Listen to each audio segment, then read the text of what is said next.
Bienvenue sur Afrique Sport pour ce numéro des rumeurs du mercato du mardi. Nous débutons avec Christophe Galtier qui se trouve annoncé sur le départ à Naples. Le quotidien Il Mattino présente même le natif de Marseille comme la priorité du président Aurelio De Laurentiis pour succéder à Gennaro Gattuso, probable partant au terme de la saison. Un contrat de 2 ans et un salaire annuel d'environ 2,5 millions d'euros aurait été proposé à l'homme de 54 ans, apprécié pour ses excellents résultats au LOSC, mais aussi pour sa capacité à avoir fait progresser Victor Osimhen. Et parlant de Galtier, intéressons-nous à un de ses joueurs au Borussia Dortmund. Le profil de Jonathan Ikone plaît beaucoup à Marco Rose, qui va prendre ses fonctions d'entraîneur le 1er juillet. Celui qui est encore coach de Mönchengladbach regarde régulièrement les rencontres du LOSC et a déjà fait part de son souhait d'enrôler Mike Maignan par exemple au poste de gardien pour remplacer Marouane Ith à Dortmund. Si les recruteurs de Dortmund ont également coché les noms de Daniel Malen, de David Neres et de Pedro Gonçalves sur leur liste, le natif de Bondy fait figure de priorité, donc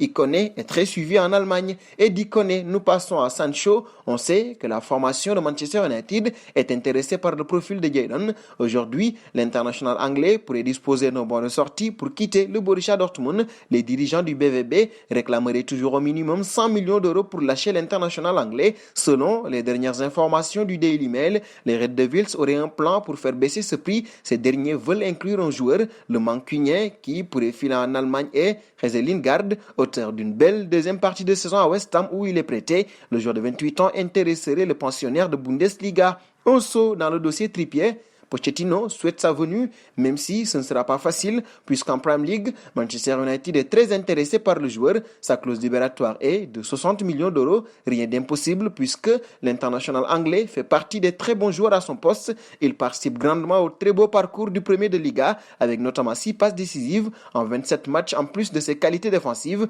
Un intérêt du PSG et d'autres grands clubs européens est bien envisageable. Passons chez les Madrilènes désormais. Un grand ménage se prépare pour ensuite pouvoir tout reconstruire chez le Real de Madrid. AS nous dévoile donc une liste de 10 indésirables parmi lesquels figurent Eden Hazard, Raphaël Varane, Gareth Bale, Marco Asensio, Luka Jovic, Isco, Marcelo, Dani Ceballos, Mariano Diaz et Borja Mayoral, deux grands noms qui pourraient ramener une somme d'argent colossale au Real de Madrid, une aubaine pour Florentino Pérez qui pourrait débuter les grandes manœuvres et un nouveau cycle. Nous terminerons avec Xavi alors que son nom est évoqué depuis plusieurs semaines pour éventuellement prendre la place de Ronald Koeman sur le banc du FC Barcelone. Un gros coup de froid est intervenu dans le dossier. Actuellement à Barcelone, Xavi a assuré aux journalistes présents à l'aéroport être uniquement présent pour des vacances et ne pas avoir prévu de rencontrer Juan Laporta.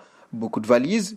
Oui. Regardez combien nous sommes. J'en ai 21. Non, pas tant que ça. S'il y a des options pour que je sois l'entraîneur du FC Barcelone, je ne sais rien. Si je vais rencontrer Juan Laporta, je viens pour des vacances, a ainsi lâché le champion du monde 2010. Les fans du Barça devront donc patienter. Et nous arrivons au terme de ce journal que nous fermons avec la question du jour. Quels sont les joueurs que doit recruter le Real de Madrid pour bien refaire son équipe? Vos réponses seront attendues en commentaire. En attendant, n'hésitez pas à vous abonner sur Afrique Sport. C'est bien sûr pour ne rien manquer du football continental et international, mais également des informations mercato.